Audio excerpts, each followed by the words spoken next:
thousands of people have mysteriously vanished in America's wilderness. Join us as we dive into the deep end of the unexplainable and try to piece together what happened. You are listening to Locations Unknown.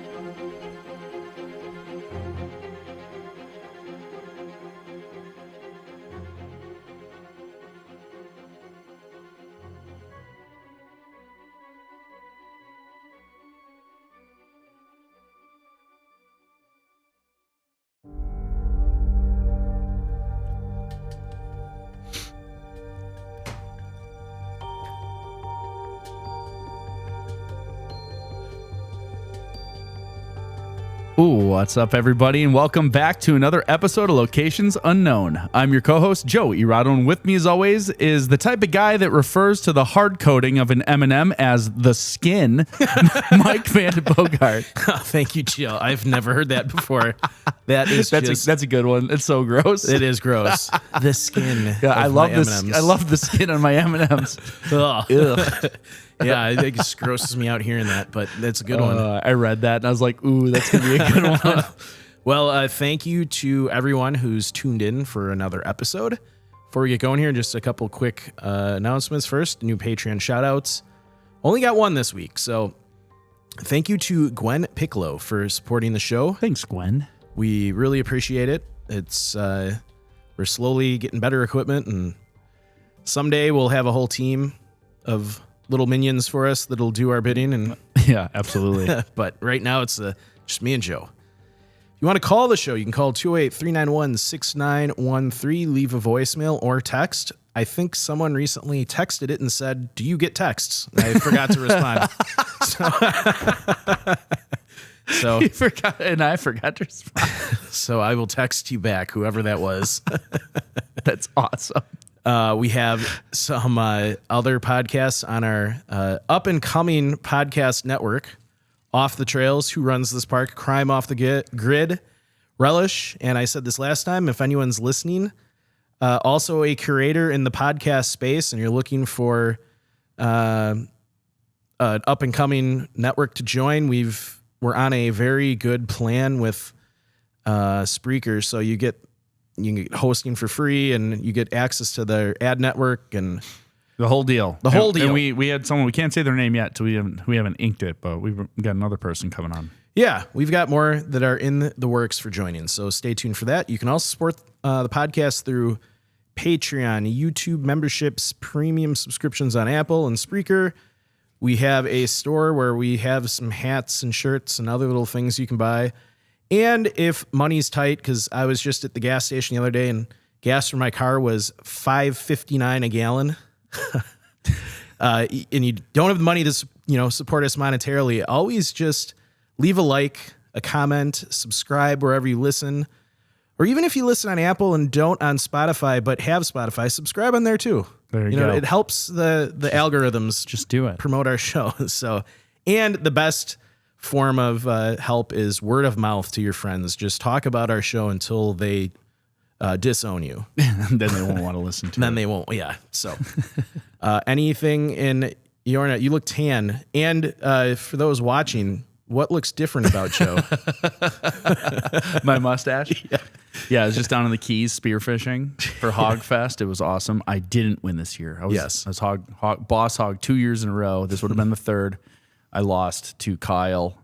He deserved it. He beat me by an inch and a quarter. Was that mustache a punishment for losing? No, it's probably why I got second though. As I swim through. Aerodynamic. Yeah, it wasn't. I was too slow in the water. It was catching. Yes. Well, that sounds fun. For Italian, you look tan. Oh yeah. Yeah. I was just out on the water for 8 hours a day in the Gulf. Sounds nice. It was awesome. All right, everybody, let's gear up and get out to explore Locations Unknown.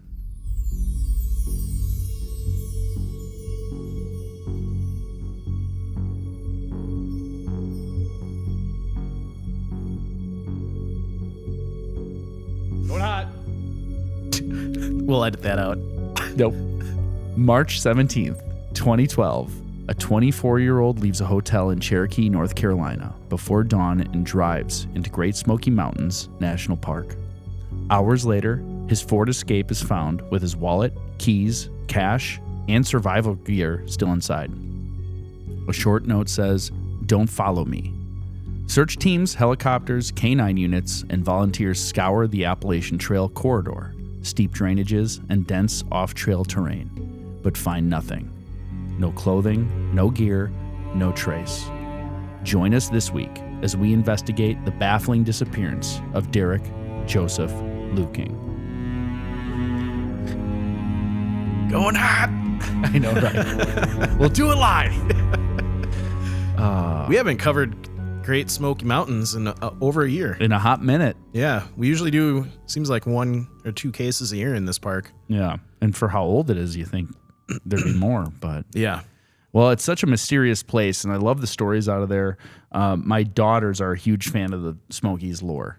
Okay. There's just tons like where you're not supposed to whistle there, like all the rules and stuff. We did an Urban Legends whole thing on it, episode on some from there. Yeah, so they love that stuff. So, I can't believe we just don't have more. Maybe you just don't hear about them. Really? Yeah. It is beautiful. Have you been there? I have. Yes. I took my family there, and we did all the things you're not supposed to, and we were just fine. So the Great Smoky Mountain National Park is 522,000 acres. Some of the locations we're going to be talking about in this story are the Newfound Gap, High Mountain Pass, which is at about 5,046 feet. And it's on US 441 at the Tennessee-North Carolina state line in a major overlook and parking area. The Appalachian Trail corridor at Newfound Gap. So the AT crosses directly through Newfound Gap, and search operations fanned out along the AT and the connecting trails in the zone. Drainages and off-trail areas around the Newfound Gap and the Smokemont, a kind of lofty North Carolina side campground and area. The park sees roughly 12 million visitors per year, 12.1 or 12.2 almost million visitors per year. So busy park. It's a very busy park. It's also the most biodiverse park in the entire national park system.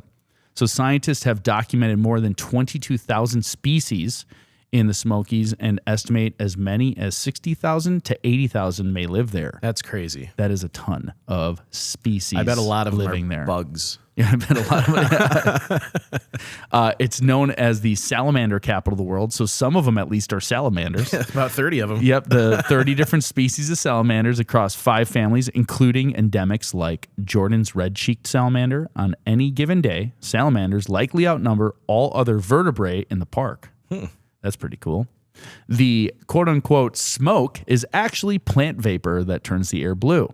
Trees and plants emit volatile organic compounds that create a blue-tinged haze when they scatter light, which the Cherokee capture in the name chiconage. I'm sure I got that wrong, and I threw a little Midwest twang in there, which is land of blue smoke. Put the Uper into Chicanage. It's probably like shackanage or something like that. Probably none of those. It's probably, yeah, I know, right? It's probably none of those. Call us and tell us how offended you are or how mad you are or how to say it. That'd be great.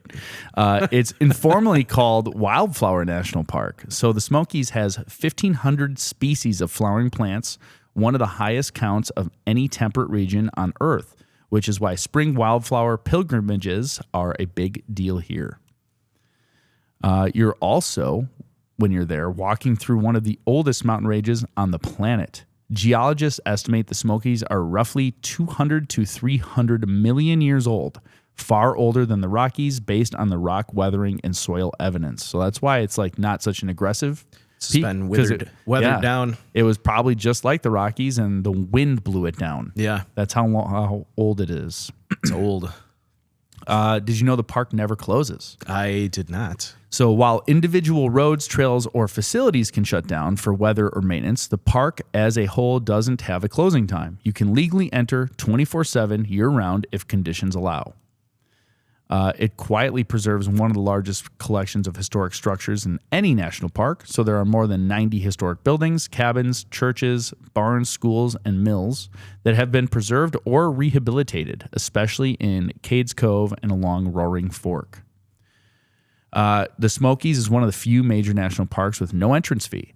Thanks to historic agreements over US 441 Newfound Gap Road right-of-way when the land was transferred to the federal government. So that's also why it's open 24/7. And probably why 12 million people visited. Yeah, there you go. Yeah, just people drive through there just because it's part of the road. They're like, visitor, visitor, visitor. Yeah. So we'll talk a little bit about the features, starting with climate. So in mid-March, the Smokies are in that uneasy transition between winter and spring. What do we call that? Bookends, did you call it? No. A shoulder season? Yeah, was it shoulder season? Yeah, that's what it's normally called, but I forgot what you called it. Oh, man, now I can't remember. Yeah. Shoulder. Or you didn't hear about it ever. Yeah. I think that was it too. You're like, I never heard it called that. Shoulder season. Yeah. But I called it something different. Yeah, I don't know what it was. Call us and tell us. So down in the valleys around Cherokee and Gatlinburg, a day can feel almost comfortable, with afternoon temperatures often climbing into the 60s and even low 70s, especially by late March. Nights there usually fall into the 40s or 50s, cool but manageable if you're prepared. Up on the ridgeline where the Newfound Gap sits, it's a different world. The pass is around 5,000 feet, and temperatures drop several degrees for every 1,000 feet of elevation. A day that feels mild in town can be 10 to 15 degrees colder on the crest, with raw wind cutting across the parking lots and trailheads. A spring afternoon might hover around in the 40s or low 50s there, and once the sun goes down, it's easy for the mercury to sink towards the mid-30s or lower. Spring in the Smokies is also infamous for volatile weather. Clear skies can give way to low cloud, fog, and rain in a matter of hours. Storms roll up the valleys, and the higher elevations often see more precipitation than the towns below.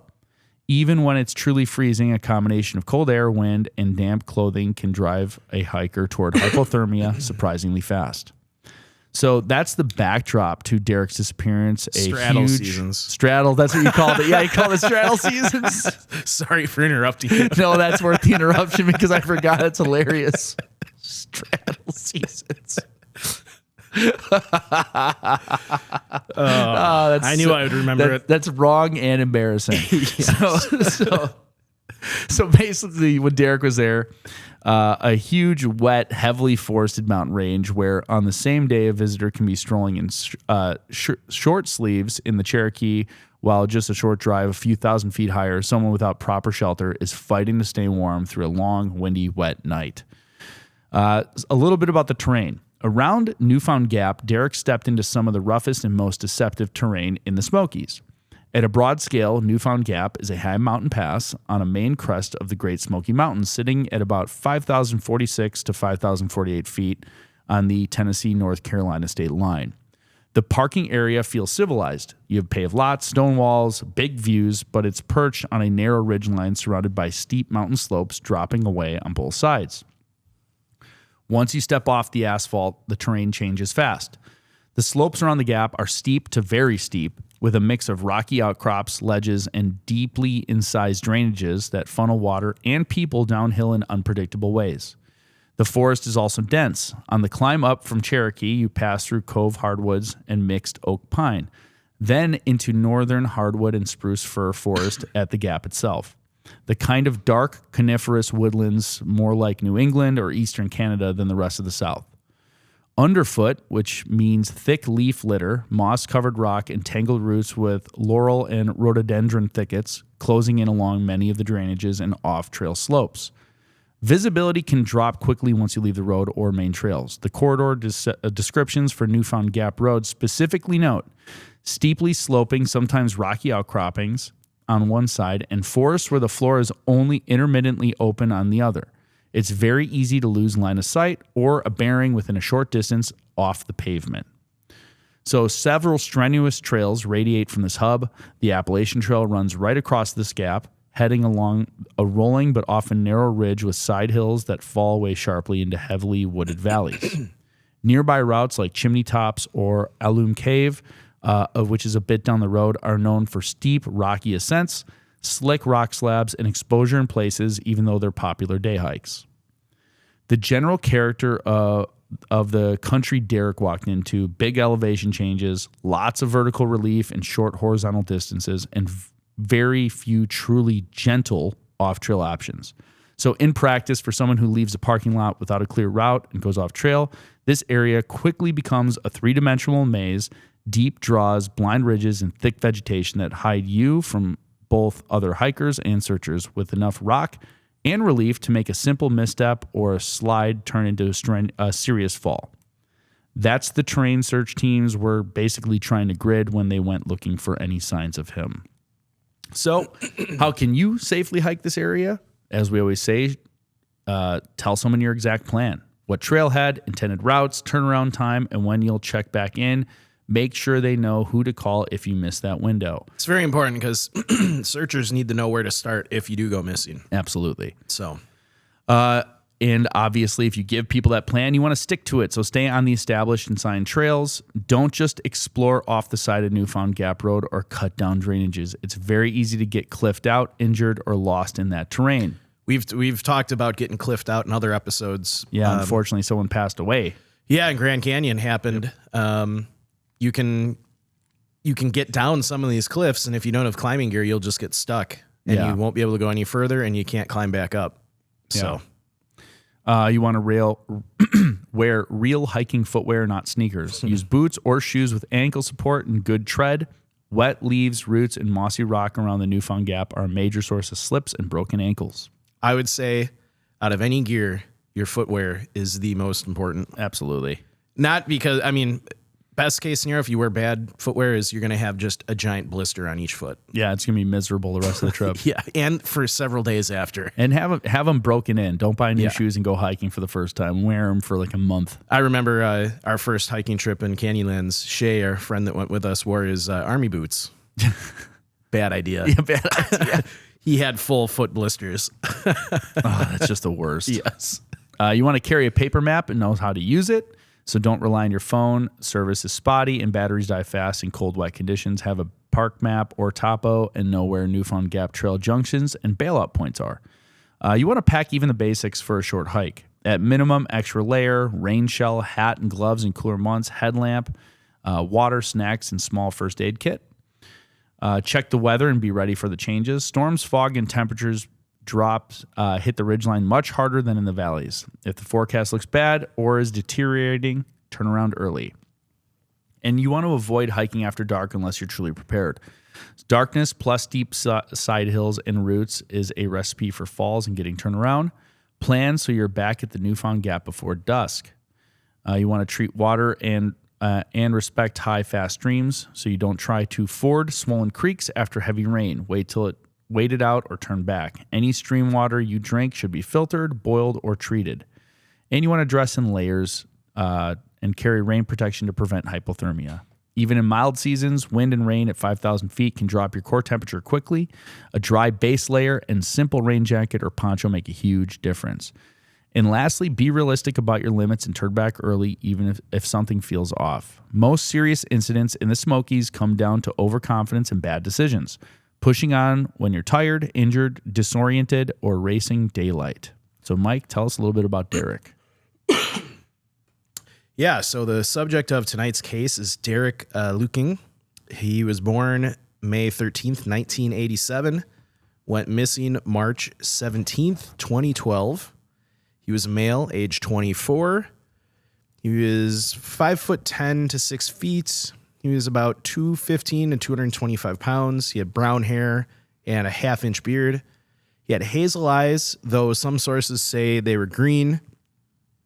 He also was sometimes went by the nickname DJ, and he did have a couple of tattoos of Japanese characters meaning to live or life on his upper chest. Clothing or gear last seen in, so he had a gray hooded sweatshirt, dark colored track pants with a white stripe down the side of each leg. He had dark colored sneakers, white tennis shoes. The descriptions do vary slightly across some of the news sources on what his footwear looked like. So these are just kind of general.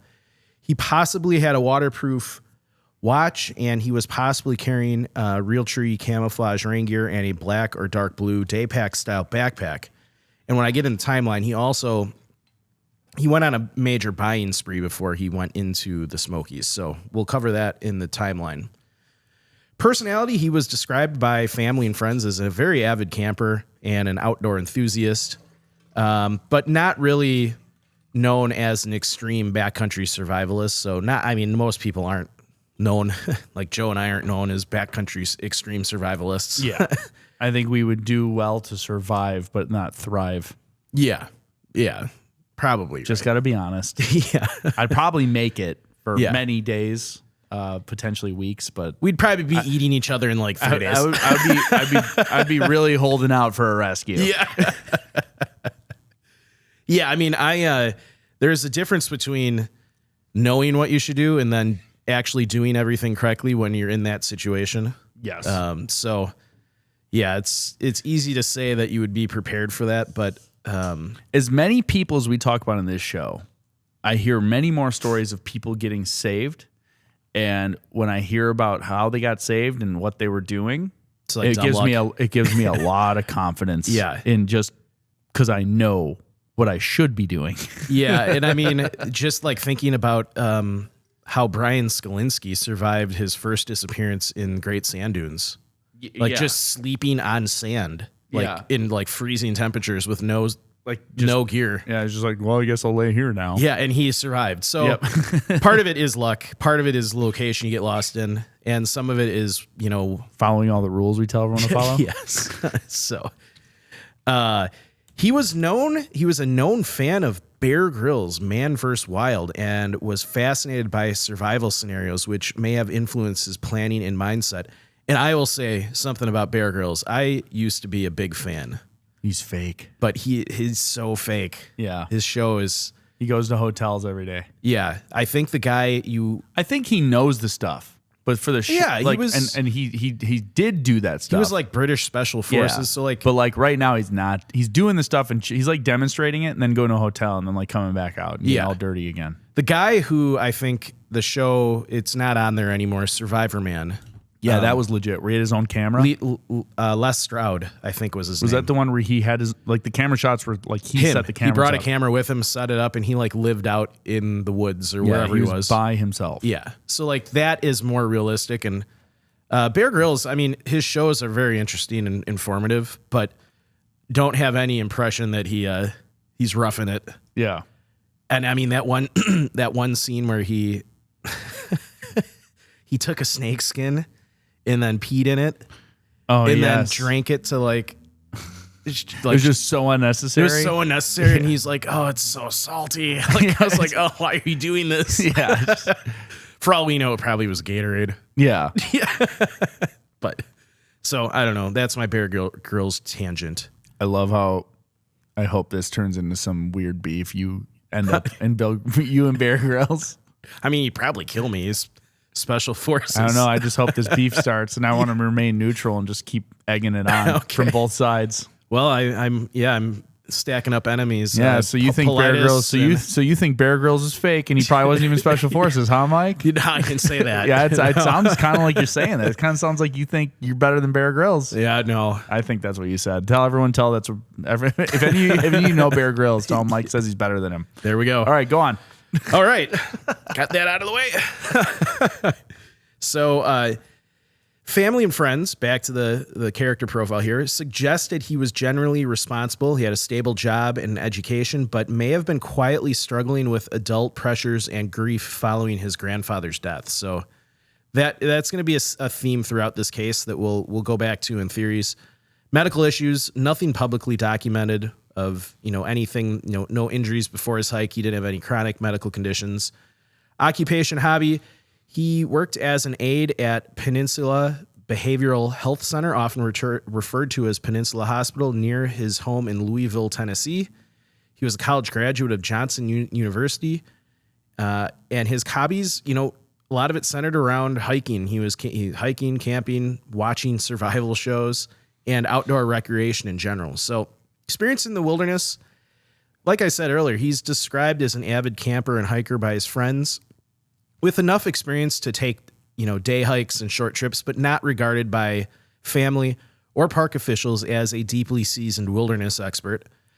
And they had, Appalachian trail hikers who spoke with his family believed he could survive for some time with the gear he had, at least in theory. And I'll cover all the gear he bought. He easily should have been able to survive the conditions he would have experienced. So experiencing that location. So he he did appear to have researched the Smokies, for this trip. He purchased maps and a book about the Smokies and its trails, shortly beforehand. But there is no real clear evidence he had a deep prior on the ground experience at Newfound Gap itself. So his, at least, that's what law enforcement was saying.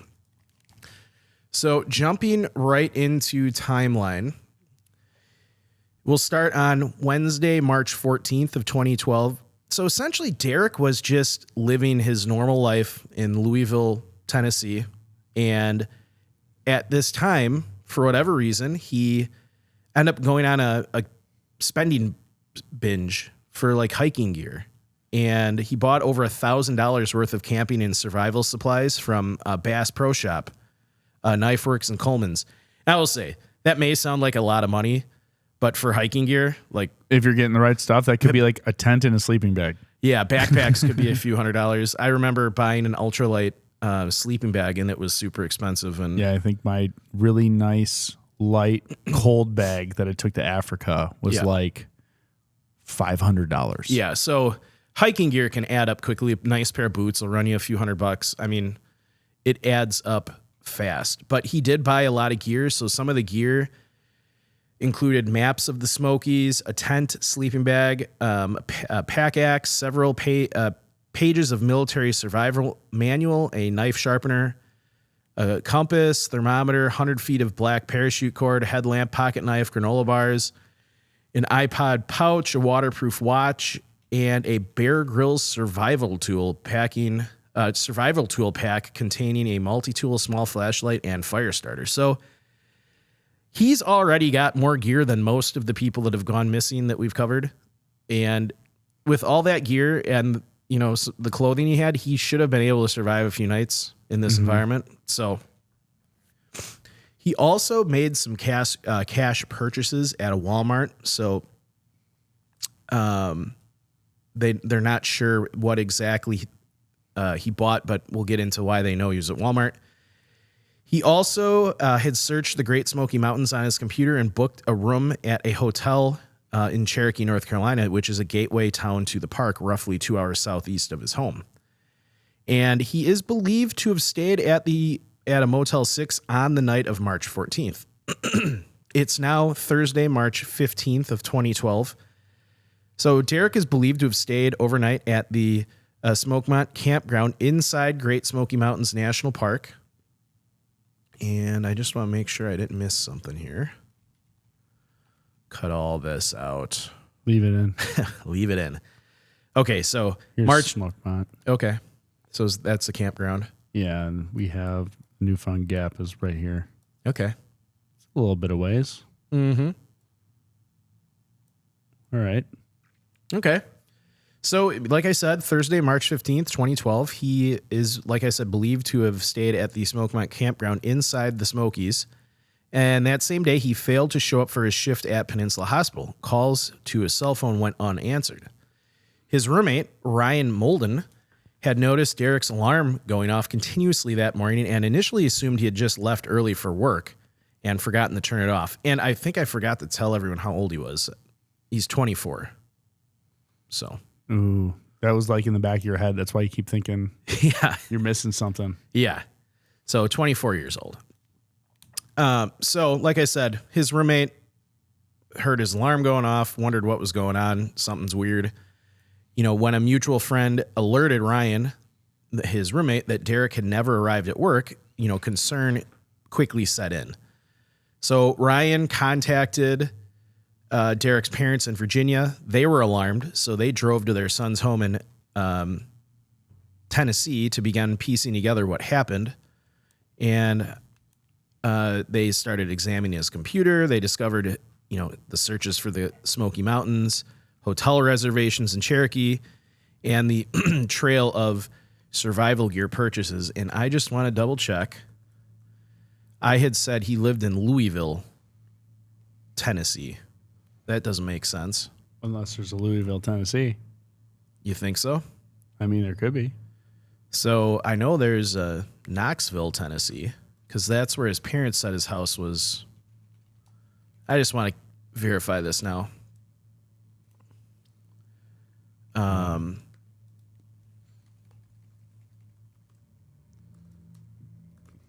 Yep, Louisville, town in Tennessee. Okay. Is it near Knoxville, Tennessee? Yeah. Okay. Yep. So Yes, my research is just saying the same thing. Yeah, just southwest. Okay. See, I knew I had gotten it right. It's southwest, 20 kilometers. For some reason, my Google's in kilometers. 20 kilometers. Okay. Right on. Right on. So, like I said, his parents, alarmed, drove to his home in Knoxville/Louisville, Tennessee, to begin piecing together what happened. They discovered all of the evidence. Oh, son of a gun. Did you lose your computer? No, I just lost my spot. They have a lot to edit out. I know. Just having a rough day. I am having a rough day. That's okay. It's all right. We enjoy doing this. That is true. I will cut some of this out because long pauses drive me crazy. Drive you crazy. Oh, where was I? Okay. We'll start that part over. Right. So Ryan contacted Derek's parents in Virginia, and obviously they were alarmed. They drove to their son's home in Knoxville/Louisville, Tennessee, to begin piecing together what might have happened to him. They examined his computer. They discovered searches for the Great Smoky Mountains, hotel reservations in Cherokee, and the trail of survival gear purchases. So Friday, March 16th, 2012, Derek checked into the Microtel Inn and Suites in Cherokee, North Carolina. A Bible and some alcohol were later found among his belongings at the hotel. His father would go on later to note that drinking was not typical for Derek, and he suspected his son might have been struggling with depression as he tried to navigate adulthood. So that is a theme that kind of comes up in this case, that outwardly Derek appeared to be pretty normal and, having a good time, but that he was kind of suffering in silence at this point with some type of depression. Yeah. And obviously we know that his grandfather had recently died, so that might have played something into it. And well, I wonder if the Bible they found was just the Bible at the hotel. At the hotel, especially in the South. Yeah. Like every hotel has they a all Bible have it in there. Although the drinking thing, if he wasn't normally drinking and he's by himself, then that could be. Yeah. And I mean, it's not unusual for, young adults, once they're out in the wild, to kind of, from time to time, suffer from a little depression because, the world is not a nice place sometimes. Yep. It can get you down. Absolutely. So the timing, like I did mention this earlier, the timing of his disappearance coincided closely with the first anniversary of the death of his grandfather, who he was very, very close with. So probably played some kind of role in this, would be my guess.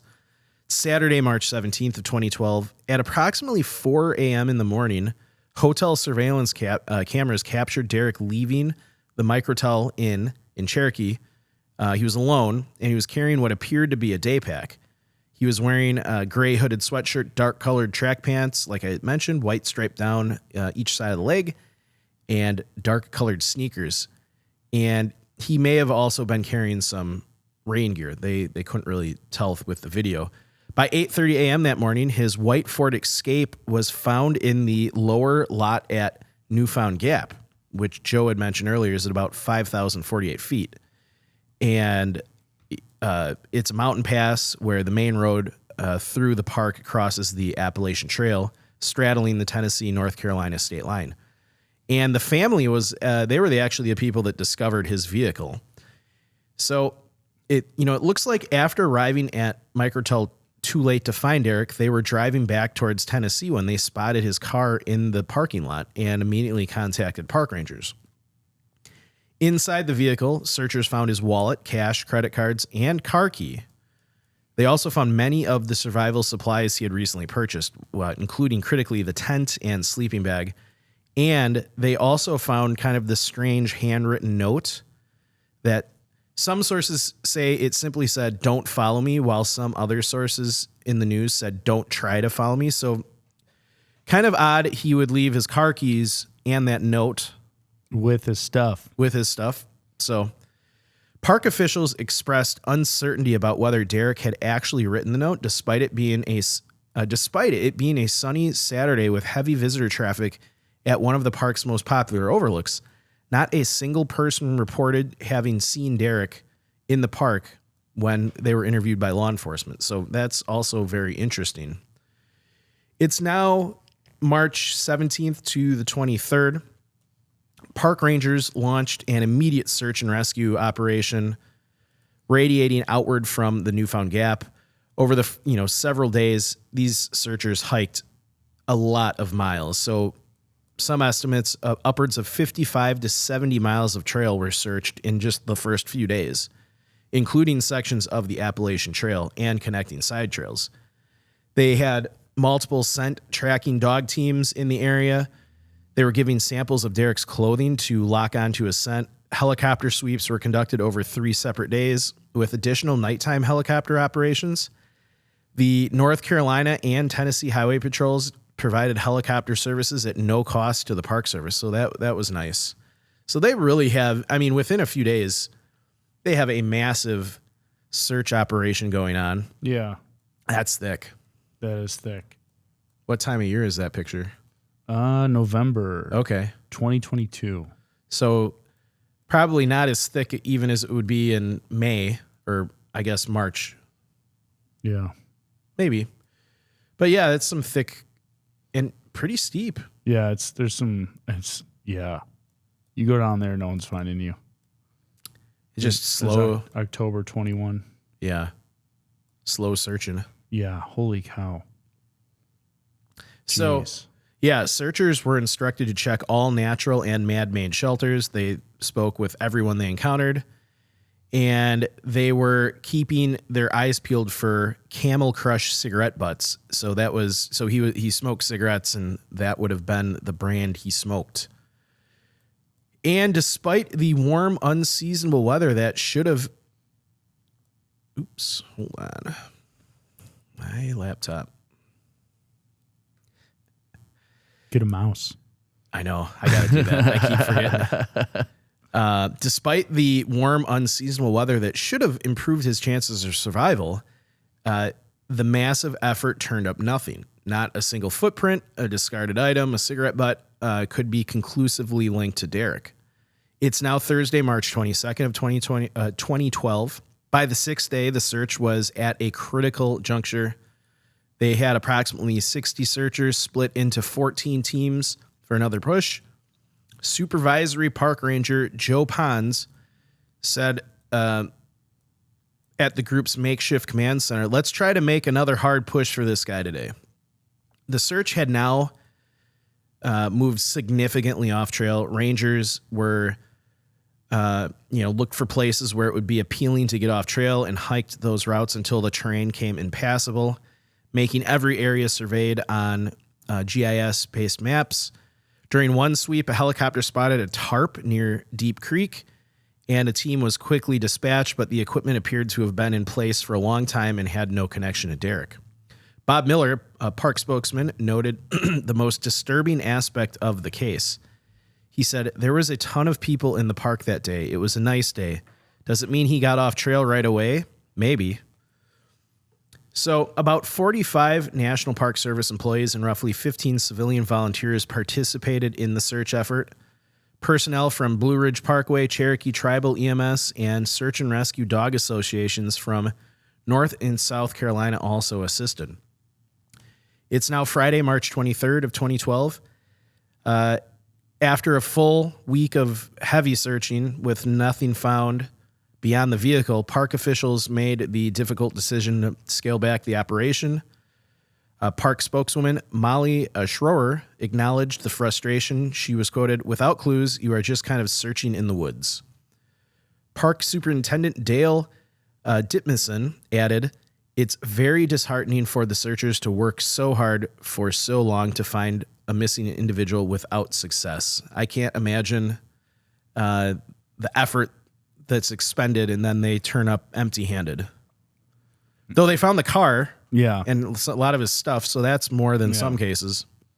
And I do want to note that for people who are watching, this is a map Mike created that will start coming along with all these episodes. So it has some following along on the map, and it kind of shows the different areas where the stuff is happening. So yeah, and you can click on, if you X out of that, you can click on the different points of interest, and they will pop up with information. With all the info. Yes. I've been following along with you real time. There you go. I just got to make it now to move when I talk. Yes. And then you don't need me. Then I don't need you. You're like, this is exactly what I've been working towards. So, like I said, the search is, wrapping up. They really haven't found anything other than the vehicle. So it's weekend, March 24th to 25th of 2012. So after the official search was scaled back, Derek's family, along with more than 25 civilian volunteers, continued searching for 2 additional days. His parents set up a blue minivan decorated with Find Derek signs, photos of their son, and his teddy bear sporting a plaid and red bow tie at the Newfound Gap overlook. They pressed flyers into the hands of, every single person they found. They pleaded with hikers, heading out on the trails to keep an eye out.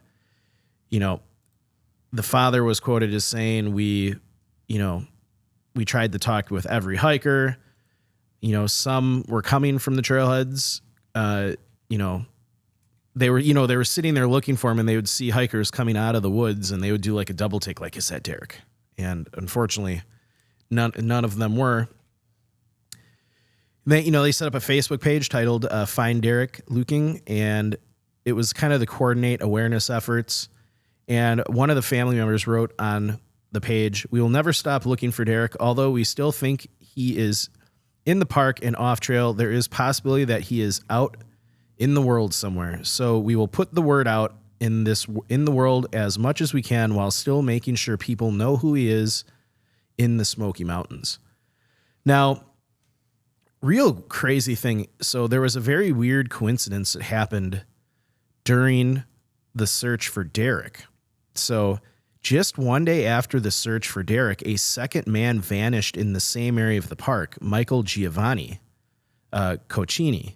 He was 23 from Nashville, Tennessee, and he was last seen by friends at the Walmart in a nearby town on March 18th.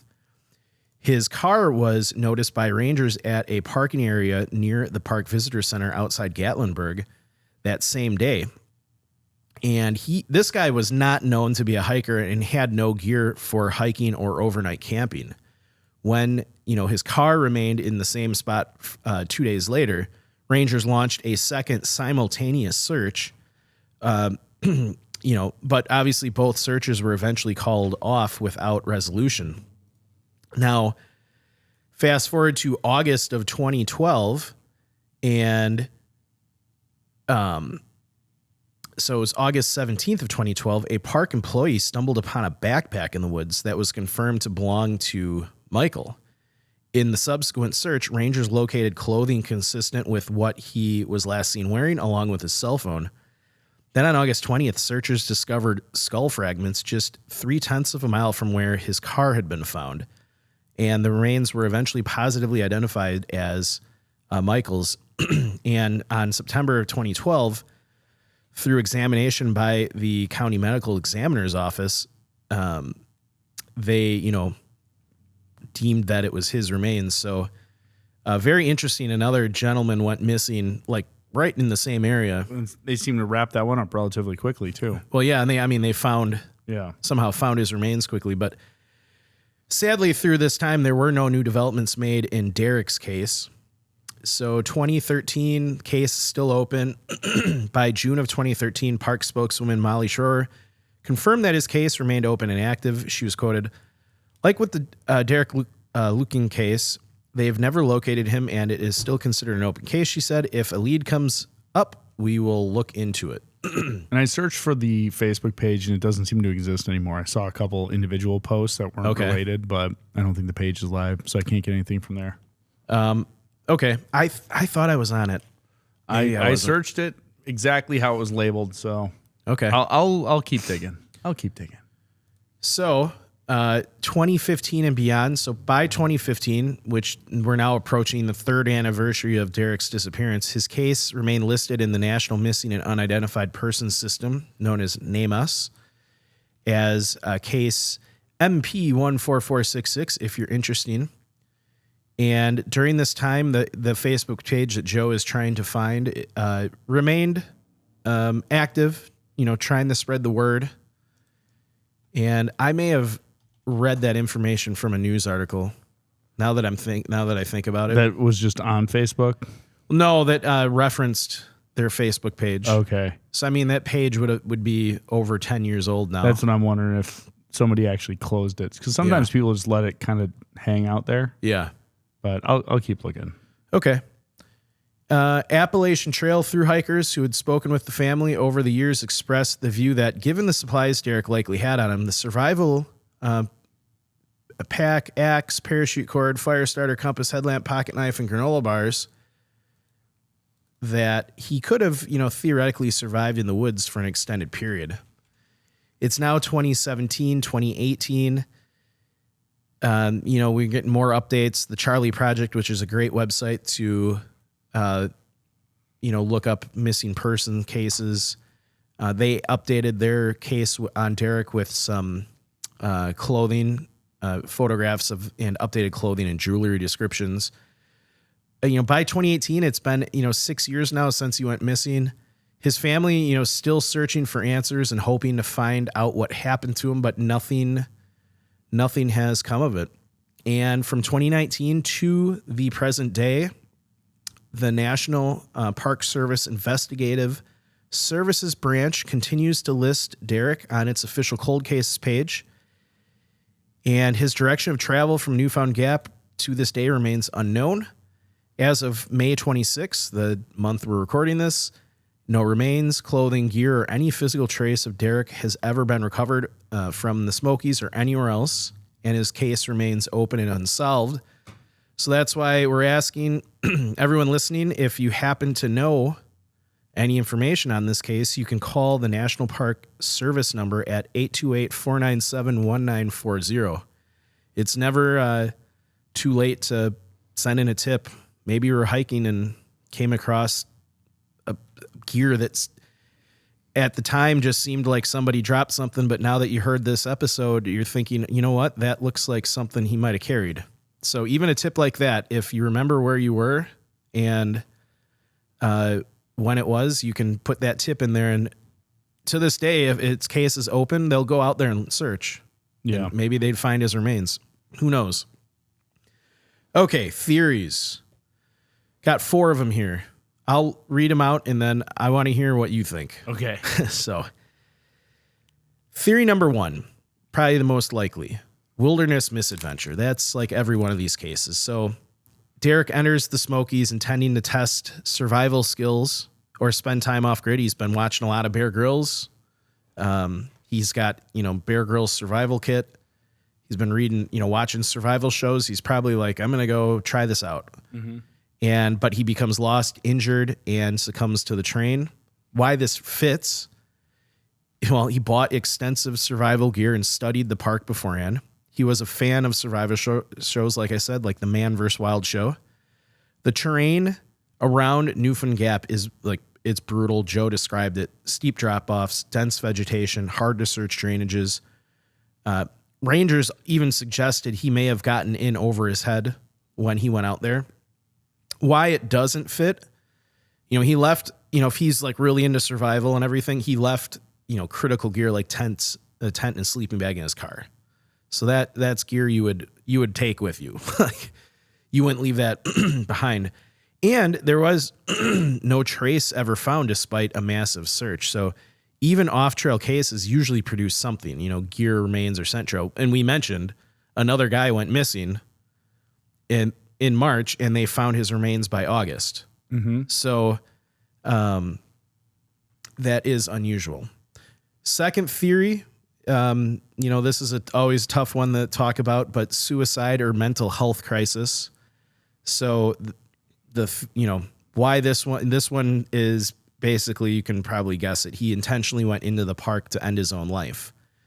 Now, we don't throw this theory around lightly, but there's a few things in this case that would lend to maybe something was going on with Derek that people weren't aware of, that he was kind of suffering, like I said, in silence. So the first big one is the note that was left in the car. Now, we don't know who wrote that note because he left his keys in the car, so anyone could have gotten in his car.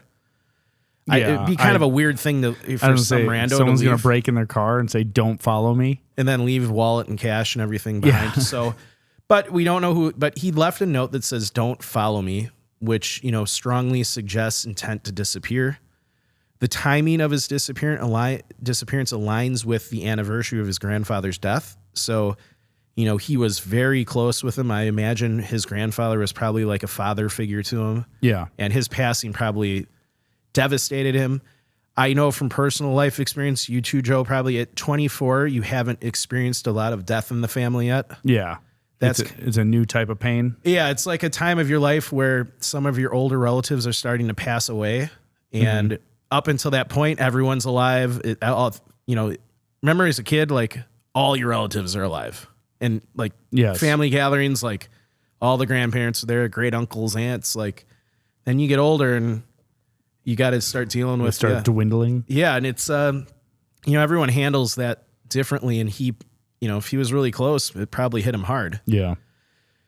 Reports of, possible depression and unusual behavior. So the Bible, alcohol, though, like Joe said, the Bible in a Southern hotel, not uncommon. They're in there all the time. Yeah. But, alcohol, if he's not a big drinker, that is a little out of the ordinary. And, leaving behind his wallet, money, and gear does fit someone planning to not return. Yeah. But he didn't leave any kind of note, like other than to don't follow me. He didn't leave like a letter to someone or. So, why this doesn't fit, no body or evidence was ever found. The level of preparation, all the gear purchases, planning feels pretty excessive if your goal was to go out there and not come back. Yeah. Why would you buy all that stuff, like read all those books? And then leave it in the car. Yeah. So that doesn't make sense. And unfortunately, most suicides in national parks are eventually located, especially after larger search and rescue operations. So the fact that nothing was ever found is a little odd. Third theory, voluntary disappearance. So he basically staged his own disappearance. This basically is, he staged it at Newfound Gap to make it look like he vanished into the wilderness, but actually left to start a new life. Theory works. The note in an abandoned vehicle could be intentional misdirection, early morning departure, and secretive planning behavior. Cash purchases leave gaps in a paper trail, and zero evidence in the park could mean he never went deep into it. Now, why this doesn't work, he left behind his wallet, cash, and credit cards, car keys. Not having all that stuff makes starting a new life a little harder. Yeah. He, no confirmed sightings, financial activity, or identity use since 2012. And I'll just say, in modern times, especially 2026, it's pretty darn hard to go anywhere and not be filmed or photographed. Yeah, absolutely. So you would imagine at some point he would, though maybe not. He'd turn up. Turn up, maybe. Yeah, who knows?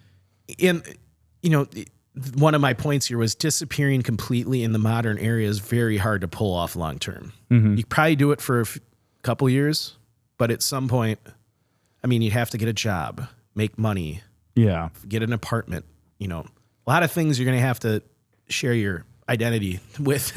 Yeah, unless you're somehow connected to some CD underground where you can get fake documents and stuff. Yeah. So, and the least supported theory is foul play. So this is, this goes, Derek encountered another person who caused his disappearance either before or after reaching the park. Why it could work, again, lack of evidence can sometimes point to a third party involvement, and the coincidence of another disappearance in the same area at the same time does raise a few suspicions something weird was going on. Yeah. But why this doesn't fit is no signs of a struggle at the vehicle or hotel, No witnesses, suspects, or investigative leads pointing to another person. And like I mentioned earlier in the timeline, this was a sunny day. The Overlook is very populated, busy place, and people don't even remember seeing him there. Yeah. So that's a little strange. And the timeline strongly suggests he traveled alone and voluntarily entered the area. So I don't know. What do you think? This one's so weird. It is a little weird. I feel like it can be 3 of them. Yeah. I feel like, unfortunately, suicide is one of them. Yeah. Potential. I feel like it could be he was testing his skill and didn't make it. Yeah. And they just haven't found him because it's very thick. Yep. And there's a part of me that thinks it could be connected to the same other guy who went missing. Okay. Like, did those two coincidentally be in the wrong place at the wrong time? Interesting. And That's like your Hollywood theory. it kind of is, but I mean, coincidences can happen. Yeah. But it's not like I don't know. That just seems like 2 very coincidental things that are very similar happening around the very same time. Yeah. So I don't know. It's a matter of like when they reported the other guy missing, well, he was at the store. So like, have you lined up like how much time has passed from when Derek was missing to the other guy? So the other guy went missing. 1 second here. I'll go back up. I have the map pulled up. I can go here. Yeah. I don't know if I put that in the map. March 7th. No, it's in there. I saw it. March 17th, Derek left. Here we go. March 18th. So it was like last seen the next day after Derek was seen leaving. So, I mean, they could have theoretically gone missing on the same day. Yeah. Like, actually. So, yeah, like they're going to the same area on potentially the same day, and one was found. Yeah. So the other guy, here's the Hollywood thing. Yeah. The note is weird. Yeah. The note is weird. Leaving your car keys and wallet in the car. That's like a contradiction. He went and spent all that money on hiking gear, was like a big nut about survival, and then leaves half of it in his car. Like, what if, okay, here's my Hollywood. Let's say it's a killer.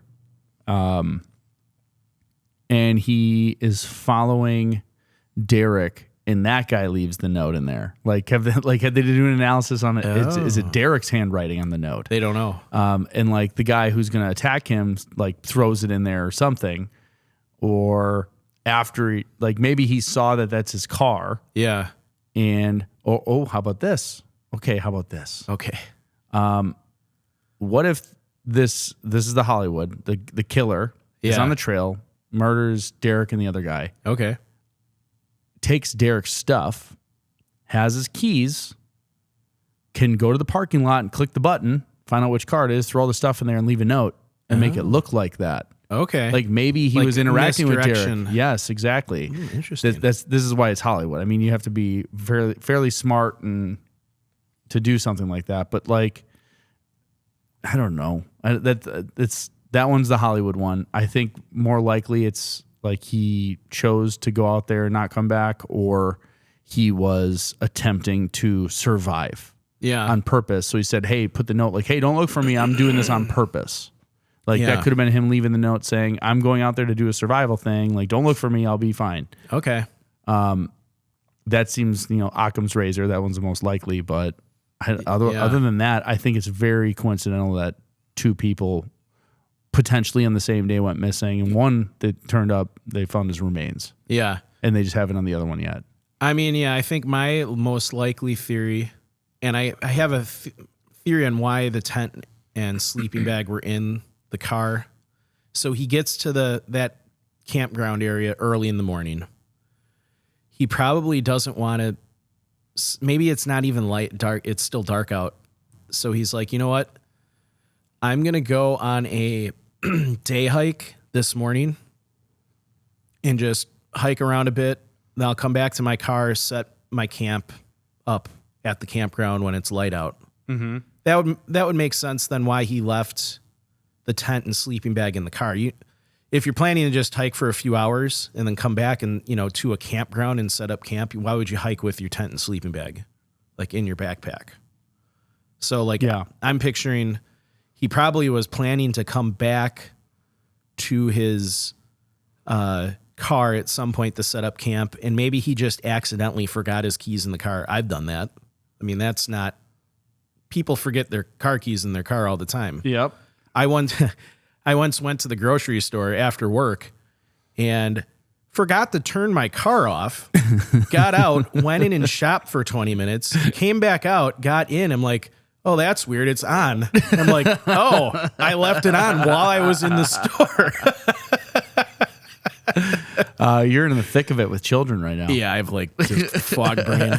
So leaving your keys in the car, I can totally buy that. And I think having, when I was younger, I used to watch the shows, it's on History Channel, called Alone, where they would drop people off in the wilderness and whoever survived the longest win like $250,000. Yeah. And that would get me like jazzed up to go hiking. Yeah. So like you might want to go try something like that. Yeah. So like I can picture a young guy, he's in the hiking, he's been watching all these Bear Grylls shows, and the guy, you know, in those shows, it's cool. Like he's doing cool he's stuff. He's always talking like this. Yeah. It's so intense. And he's doing like crazy stuff. And at times like these, when there's no water, sometimes you have to drink your own piss. Yes. So I can picture that Derek probably after, you know, months or years of watching these shows, he finally gets to the Smokies. He's out on the trail. He's probably a little overconfident in his abilities because he's been watching so many of those shows. Sure. And something happened where he either went off trail and got injured or whatever, like you said, and he fell, or he's in an area that is hard to search. And that would be why his tent and sleeping bag were still in the car, because he was planning to go back maybe to get that and then set up camp, but he never did. Still doesn't explain the note. That's weird. Yep. So that's why. Well, I mean, it could explain the note. It's hey, I left all my stuff in here. Don't look for me. I'm fine. Oh yeah. You think he would write out an explanation though? I mean, instead of being like a cryptic. That's two guys who've done a show on missing people for 9 years. Would do like write out a detailed note like, hey, I'm okay. I will be back. Blah, yeah, blah, blah. I'm practicing my survival skills. I'm out here. A young guy who's just, you know, going out hiking, probably don't follow me. Okay. Like, I don't know. Yeah, you're right. Could be just, you know, mixed communications. In his head, he thought that note would be more, explanatory to whoever found it. Yeah. When in the end, it really just opened a whole can of worms. Yeah, I guess 24-year-old me would leave a dumb note too. Yeah. So like that doesn't, fair. I would say like, I think if I was given percentage weights to the theories, I would say overconfidence from watching Bear Grylls and then getting lost, probably like 70, 80%. Okay. I would say foul play is like 1%. I don't think it was foul play. I think it's like 2%. Okay, Because the other guy. The other guy. Yeah, it doubles. I think suicide 10%, just because of the note and the grandfather passing away and the family maybe suggesting he might have been suffering from depression. But at the same time, I have a hard time with that theory just because he went and bought all that stuff and he was planning it and he was researching it and he like really loved these survival shows. That to me doesn't seem like a guy who's the other guy who went missing, who went out there with nothing. Yeah. I don't know anything about him. But that if someone said suicide, to me would make more sense. He didn't have any just gear. Walked out there. He just went out there. Yeah, and didn't recently purchase a ton of Yeah, things. this guy was like ready to go, ready to like survive out in the wilderness. So it wouldn't make sense to me. Then he would go and do that. So. Yep. Totally agree. But I still can't rule it out just because of all the stuff the family said. So yes. And then all the other theories, the rest of the percentages. Yeah, 0.5%. Whatever I have left. Whatever equals 103. Yeah. Though I do like your Hollywood theory. I feel like there's more than a 0% chance something weird happened. Yeah. I don't think it's high percent, but something could have.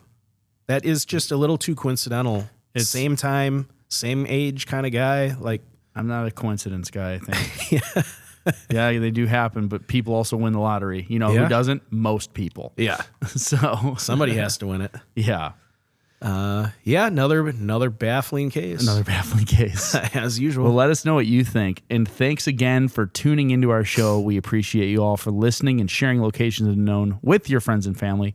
Be sure to like and follow us on Facebook, Instagram, Twitter, and YouTube, where you can find the videos of each episode. Also, if you'd like to support the show monetarily, please visit our website or Facebook store to buy some sweet, sweet swag. Additionally, you can subscribe to our Patreon account, YouTube, and Apple, where you'll have access to special events, additional shows for paid customers only.